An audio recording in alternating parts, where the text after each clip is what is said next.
आज मु डालमा करूची। Oh my God. आउ डालमाटा जो हमर पूरा हबिष डालमा करी खबा पई चेष्टा करथिलु किंतु भक्तଙ୍କ ଅଭାବରୁ ଆମେ ମାନେ ଆଜି ନର୍ମାଲ ଡାଲମା କରୁଛୁ। ହବିଷ ମାନେ କଣ ପଡିଛି ଆରେ? ହବିଷ ନୁହେଁ, ଏଥିରେ ପିଆଜ ରସୁଣ ସବୁ ପଡିଛି। ଆଗ ହବିଷ କଲେ ଲୋକ ଏବେ କଣ ଡାଲମା ବଏଲ ହେଇ ସାରିଲାଣି? ଡାଲମା ହେଇ ସାରିଛି, ଦେଖନ୍ତୁ ପରିବା ଡାଲମା ଏବେ ହେଇ ସାରିଛି। ଆଉ ପରିବା ପଡିଛି ସବୁ ପ୍ରକାର, ସାରୁ କଖାରୁ କଣ ପଡିଛି ପରିବା? ସାରୁ କଖାରୁ ଇଏ କଦଳୀ ଖୋଜିଲାଠୁ ଜଣା ପଡିଲା। ଆଉ ବର୍ତ୍ତମାନ ଗାଜର ନା ଗାଜର ଆଗରୁ ପଡିଛି। ଆଉ କୋଉ ଡାଲି? ଏଇଟା ହଉଛି ଘରୋଇ ମୁଗ ଡାଲି। ଓକେ।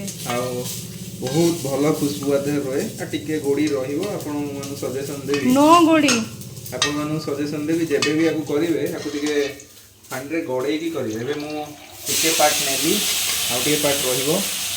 ଯେବେ ବି ଏମିତି ଛୁଙ୍କ ଦେବେ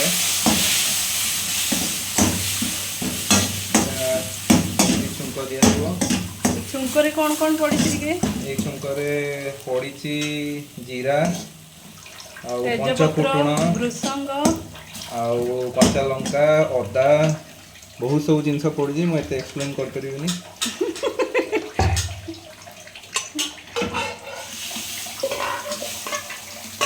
ସରିଗଲା ଡାଲମା? ଡାଲମା ଇଜ ୱେଲ୍ ରେଡି। ଏତିକିରେ ଡାଲମା ଶେଷ? ସୁନ୍ଦର ଡାଲମା। ମୁଁ ଟିକେ ଆର ଟେକ୍ସଚର ଦେଖନ୍ତୁ ଡାଲମାର କେମିତି କାଇଁ ବନାହେଇଛି। ଟେକ୍ସଚରଟା ଟିକେ ଦେଖିଦବା। ଓ ମାଇ ଗଡ୍। ଆଉ ଏଇ ଲଙ୍କା ଯେଉଁମାନେ ଇଣ୍ଟରେଷ୍ଟେଡ ସେମାନେ ଖାଇବେ। ମୁଁ ଲଙ୍କାର ପରେ ନୁହେଁ, କାରଣ ଆଜିକାଲି ଲଙ୍କାର ବିଭିନ୍ନ ପ୍ରକାର ରିଲିଜ୍ ହେଉଛି। ମତେ କିନ୍ତୁ ବହୁତ ବଢିଆ ଲାଗେ ଡାଲମାର ଗୋଟେ ଲଙ୍କା ମିଳିଗଲେ। ଓ ମାଇ ଗଡ୍। ଲଙ୍କା ଯେଉଁମାନେ ଖାଆନ୍ତି ସେମାନେ ସବୁବେଳେ କାଟିକି ଖାଆନ୍ତି।